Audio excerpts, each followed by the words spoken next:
छोरा नपाएको कारण परिवार मिलेर बुहारीको हत्या। छोरा नपाएको कारण बुहारीलाई घरबाट निकालेको घटना। यस्तो घटना हामी हरेक वर्ष कति सुन्छौं। यसरी कति महिलामाथि शारीरिक र मानसिक शोषण हुन्छ। कोही समाचार बन्छन् भने कोही चार भित्ताभित्र दबेर बस्छन्। महिलाको लागि समान अधिकार त सबैले माग्छ, तर शोषण हुँदा कसैले आवाज उठाउँदैन। आवाज उठाउन कि महिला मर्नुपर्छ कि मारिनुपर्छ, यो अहिलेको आधुनिक समाजको वास्तविकता हो। यदि छोरा पाउन सके लक्ष्मी, छोरा पाउन नसके परिवारको बोझ।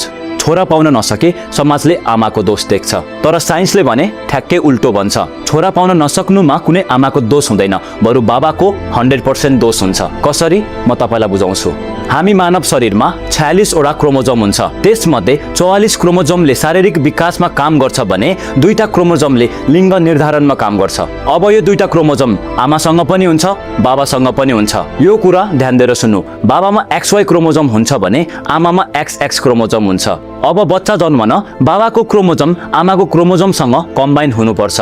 यदि बाबाको X क्रोमोजोम आमाको X क्रोमोजोमसँग कम्बाइन हुँदा छोरी जन्मिन्छ भने बाबाको Y क्रोमोजोम आमाको X क्रोमोजोमसँग कम्बाइन हुँदा छोराको जन्म हुन्छ। यसरी हेर्दा छोरा जन्मिनको लागि Y क्रोमोजोमको आवश्यकता पर्छ, तर Y क्रोमोजोम बाबासँग मात्र हुन्छ। भनेपछि यहाँ दोष आमाको होइन बाबाको हुन्छ। यत्रो वर्ष जति आमा मरिन्, मारिन्, घरबाट लखेटिन्, ती सबै आमा निर्दोष थिइन्। शिक्षाको पहुँच र डाक्टरको सही परामर्श नपाउँदा कति आमाहरू अझै पनि शोषणको शिकार छिन्। यस्तो घटना जुनसुकै ठाउँमा पनि घट्न सक्छ। त्यसैले नजिकको डाक्टरसँग परामर्श लिने सल्लाह दिनु। र एसईमा पढ्ने भाइ बहिनीहरूको लागि यो टपिक एकदमै इम्पोर्टेन्ट छ। एसईमा फ्रिक्वेन्टली सोध्छ, यो भिडियोलाई सेभ गर्नु। र यस्तै एसई र एनएबी रिलेटेड साइन्स एक्सप्लेनेसनको लागि यो एकाउन्टलाई फलो गर्न नबिर्सनु।